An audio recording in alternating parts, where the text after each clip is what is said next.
Hey Internet, it's RJ. Welcome back. Thanks for tuning into the show today. Now today is Sunday, so you know what that means. We're going around the net with all the news you can use in the week that was in credit and finance. So on the docket for today, we have some new Hyatt properties coming to take a look at. Wells Fargo has 2 new travel cards in their portfolio, as well as some cashback changes. And of course, we will close with the Apple Cards savings account, taking a look at it from a credit card, a bank fan, and an Apple fan's perspective, let you know what I really think of it. So of course, if that sounds interesting to you, then go ahead, press the subscribe button, and let's get to work.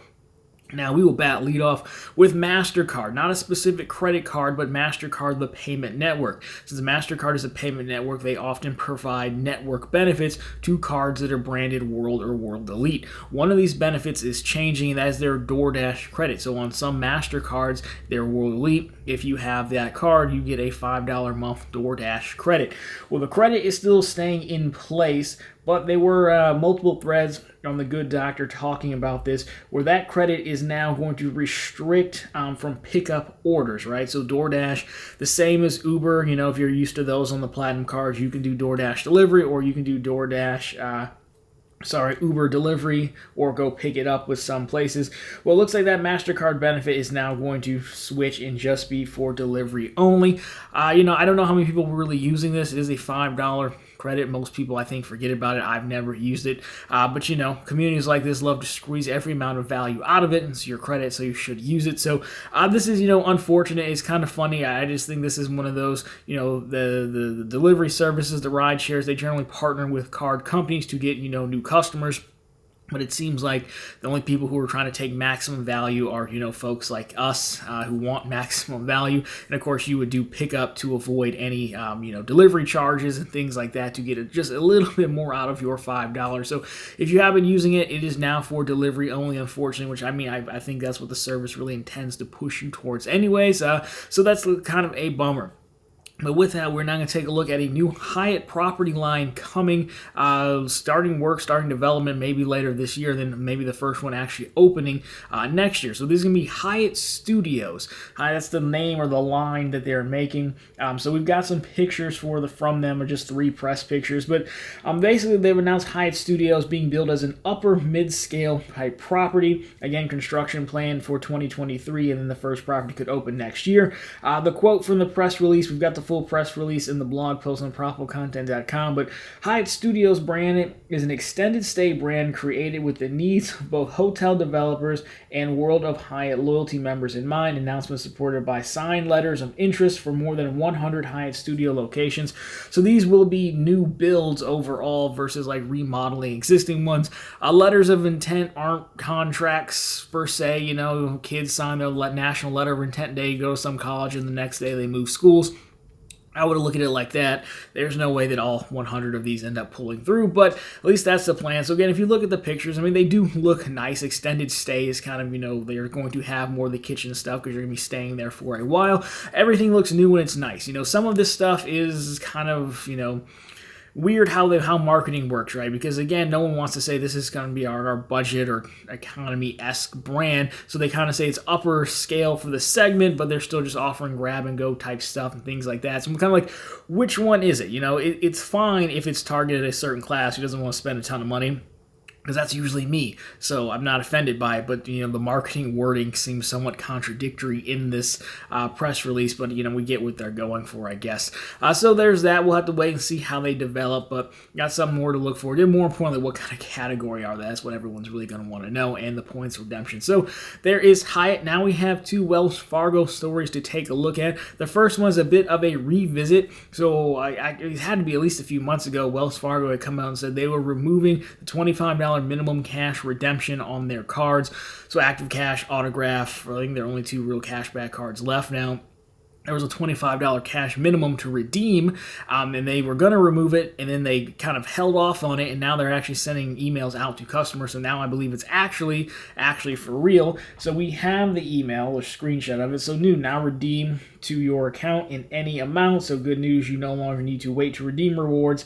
$25 increments, as we said, you can use the rewards in any amount. Now, I still don't believe they're adding additional ways to redeem. Like, I still believe you're going to do statement credit or like to a Wells Fargo checking account. Last time I checked, the last time I had a Wells Fargo business card, that's how it was. But getting rid of the increment is, a big win. Citi obviously, was the last one to say you can redeem any amount of thank you points you want. So, there's that. And now most of the top 4, top 5 banks in the game have this rule abolished. I don't think smaller banks are ever going to get away from it, but really, that's a win overall, because Wells Fargo, they still owe us some new cards, so we'll see how that goes. But they did deliver on 2 new cards that we talked about maybe again, I think February it was. They have the Choice Privileges line now in their co-branded arsenal. So these were originally with Barclays. Now they're moved over to Wells Fargo. They're both available for application now. So we'll quickly take a look at them. Now, you have 2. So the first one is the Choice Privileges MasterCard. No annual fee. Your multipliers are 5 back on Choice Hotels and Choice Privileges point purchases, 3 back on gas, groceries, home improvement, and phone plans. Of course, 1 back on everything else. Benefits-wise, you got the cell phone insurance, you got no foreign currency conversion fees, which is a little bit different than no foreign transaction fees. Currency conversion, I think, is when you'll just... I don't know why they wrote it like that. I don't know if the foreign transaction fee usually includes a foreign currency conversion fee, so I'm not sure why they split it out like that, but it is a little bit different. Mastercard World Elite benefits, again, just remember our earlier DoorDash story. Now, the welcome offer for this one is spend $1,000 in the first 3 months to get 60,000 points back. Your second option, the Big Brother card, is the Choice Privileges Select Mastercard. That one comes in an annual fee of $95. However, it is going to be waived in year number 1, which is nice. Multipliers, you're looking at 10 back on Choice Hotels, 5 back on gas, groceries, home improvement, phone plans, and then 1 back on everything else. You do in the benefits section, you pick up a global entry TSA pre-check credit, and the welcome offer is going to be spend $3,000 in the first 3 months to get 90,000 points. Now, overall, those are your 2 options. I'll be honest, I don't know much about Choice Hotels or their points value or anything like that. Historically, if you were looking at one of these cards, I would say since they waived the annual fee for the higher one, I would go for that one in year 1. I mean, especially if you need a global entry or something like that, then that's a huge win right there. And then if you don't get value and things, the only real difference is that points piece. So not a ton of difference that, I don't know their points value, but, going forward, $95 probably isn't worth it just to double your Choice Hotel points, I would imagine. So then you could just downgrade to the other one or get rid of it outright if you want. That's probably the best way to play it. So, overall, we see the Wells Fargo line portfolio still expanding, bringing back in some co-brandings, obviously built in. And these guys, again, they still owe us like 2 or 3 core cards. I think there was 2. It was rumored to be like 5 total. I guess we've seen 3 of them. So they still owe us those. I'd like to see what they have. I would imagine spring, summer, maybe, but I haven't heard anything with that. Now, our last story is an interesting one. This is from Apple, and people who watch the show know that I enjoy my Apple stuff, if you can't see from the desk and the backdrop here, sheeple, if you will. So a few folks did send me this story, and it is very complimentary that folks read a story and like, who would like this? That guy on the internet who's always talking about Apple any chance he can get. So I appreciate that. The story we have, though, is Apple savings accounts. So Apple, again, their banking partner is Goldman Sachs. They do the Apple Card. They have now officially launched their savings account. So if you take a look at it, it's not actually that bad. Again, they have a full press release. So you're looking at a current APY of 4.15%, which is really good. There are no fees for this one. There's no minimum balances, things like that, as you would imagine. Goldman Sachs, again, is providing support for this. So you will need to have an Apple Card when you want to open this. And, of course, if you want to open it, then you go into your Apple Wallet app, and then there's those little 3 dots next to your Apple Card. You can set it up. Now, it's primarily built as a way that you can store your Apple Cash, which is like the rewards you get, but there's also like a little cash card in your Apple Wallet already, so you could put that money, you could transfer it over to the savings account. You can also move money from other banks, obviously. I think they do cap you at $250K. Obviously, the FDIC insurance limit, I don't believe you can go over that, but that's not going to be a problem for the vast majority of people. And if it is, just wait till the next iPhone comes out, and it will probably take care of itself. So overall, I think this is a fine product. The interest rate is very competitive. Obviously, Goldman Sachs through Marcus, they don't do checking accounts they used to, so I don't expect the Apple checking account to come out. For whatever reason, Marcus has kind of struggled in like the consumer-facing division.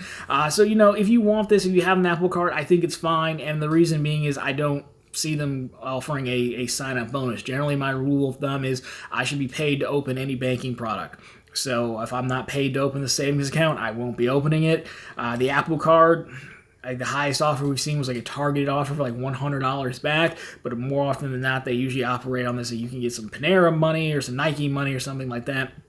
Myself personally, I'm just not interested in that, so I wouldn't do two new products where I don't get a bonus. But it's Apple and it's Goldman Sachs, so I don't really believe they need to offer a promotional offer. I mean, this is their promotional offer. You know, being able to try to build out a better user interface than most banking companies would, anyways. So overall, though, I think it's fine. You know, if you want it, I would get it again because I don't believe they're going to come out with a promotional offer for this, which is kind of a shame. You know, it would be interesting to see if they did. It would be one of those like deposit X amount of money for so long to get the bonus, similar how to Marcus does. Once a year, Marcus has like a deposit 10 grand for like 90 days, and they pay you out $100, which isn't much, but the interest in my Marcus account is almost like 5% right now because of, you know, the high APYs they have, then promotional offers where you can refer people and this, that, and the other. Other thing is, I don't really talk too much about high yield savings accounts. For me personally, most of my money is spread out everywhere, and then I just keep moving it around, especially if you watch the other channel Run on the Bank. So a high rate is nice. It could definitely be a new home base account. I would probably even consider opening it because it is better than like my Ally account, which is my home base account, if it wasn't solely tied to the Apple Card. At some point in time, I might get the Apple Card when I'm out of cards again. Do they have a $100 bonus again? Maybe, but that would be a long ways down the road. So if it wasn't tied to that, then yeah, I would probably do it. But overall, I mean, 2 products with no bonuses is out of character. I can't do it to honor the names of the channels and profitable content and all that stuff. But if you want it, I think it's fine. It is interesting. Last thing I'll say is I do like to see these tech companies pushing in to the finance space because I do think there's a lot of things, features, user interface needs, desires that regular banks could offer that they simply choose not to because they don't have to. I mean, out of all the banking apps, Citi's refreshed app is good, Chase is good, but it could also be good because I spend so much time in it, and Amex is pretty good. After that, everything is terrible. Bank of America is not that great. Wells Fargo, I mean, they're functional, they get the job done, but like none of them have been like amazing. And if anyone can do it, it's probably going to be these tech companies. So I do like to see it for competition's sake. So, for everyone who sent me, knowing I was an Apple sheeple, sent me the Apple Savings Account story, I do appreciate it, but I must stand and hold the line on principle for right now and not get it because there is no bonus. But anyways, guys, that has been the news, so as always, thank you so much for watching. If you like this one, drop me a thumbs up down below. If you found it particularly interesting, consider subscribing to the channel. So we're posting content just like this every single week, of course, every Sunday with all the news you can use, and every single day over on profitablecontent.com, where we have all the latest news stories like the ones we covered today, credit card offers and bank bonuses. Anyways, guys, let me know what else you've seen in the news going on. What are your thoughts on Choice Hotels? If you stay there, are these cards, competitive for you and, for your other Apple sheeples out there? What do you think about the Apple Savings Account and card pairing? Would you get it? Am I being too stubborn? Love to get your thoughts on that. But anyways, guys, that's been it for this one. As always, thank you so much for watching. We'll talk to you very soon this week.